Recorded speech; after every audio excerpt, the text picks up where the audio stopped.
ஆதாம் ஏவாள் ஏதேன் தோட்டத்தில் தேவனால் வைக்கப்பட்டார்கள்.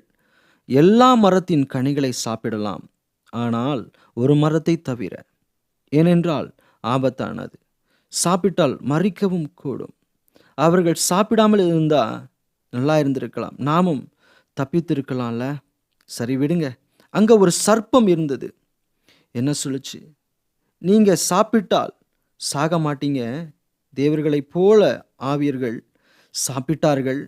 சாப்பிட்ட உடனே ஏதேன் தோட்டத்தில் உள்ள நன்மைகள் காணாமல் போனது, மரணமும் தீமையும் மூடிக்கொண்டது. என்னது? சர்ப்பம் பேசுது, வஞ்சித்து ஏமாத்தி பூமியையும் மொத்த உலகத்தையும் பாவத்துல தள்ளிச்சு. தேவனுக்கு விரோதமாகவும் மற்ற மனிதர்கள் தேவனின் நன்மைகளை சந்தேகத்துக்குள்ளாக திருப்புகிற இந்த பேசும் சர்ப்பமே தீமைகளின் மொத்த உருவங்க. சாத்தான் என்பவன், அவனும் இன்னும் உலகத்தில்தான் இருக்கிறான். ஆனால் நமக்கு ஒரு நம்பிக்கை உண்டு. ஆதியிலே தேவன் வாக்குத்தத்தம் செய்திருந்தார். என்ன வாக்குத்தத்தம்? 3:15 பார்க்கிறோம்.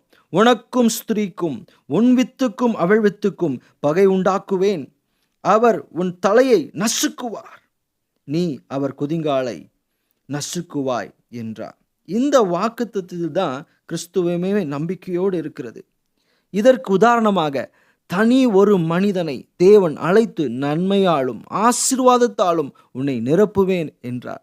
உன் நிமித்தம் உன் சந்ததியை ஆசீர்வதிப்பேன் என்றார்.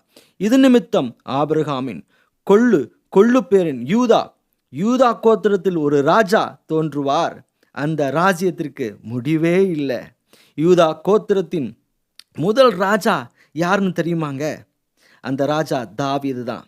இவர்தான் ஸ்திரீயின் வித்தா? இவரா சாத்தானின் தலையை நசுக்குவார்? தாவீதுமே மற்ற மனுஷரை போல பாவத்தில் தொற்று நோயில் அகப்பட்டு கொண்டான்.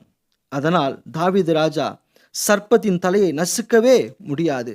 ஆனாலும் இந்த வாக்குத்தத்தத்தின் நிறைவு யூதா சந்ததியில் தான் வரவேண்டும். தாவீது முதற்கொண்டு அவன் குமாரர்கள், அவனுடைய குமாரர்கள் ஒருவாக நன்மைக்கு பதிலாக தீமையை தேர்ந்தெடுத்தார்கள்.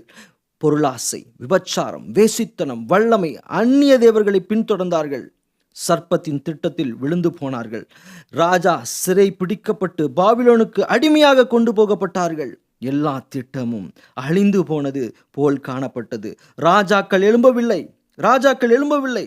ஆனால் தீர்க்க தரிசனம் உரைத்து கொண்டு இருந்தார்கள். ராஜா வருகிறார், ஏதேன்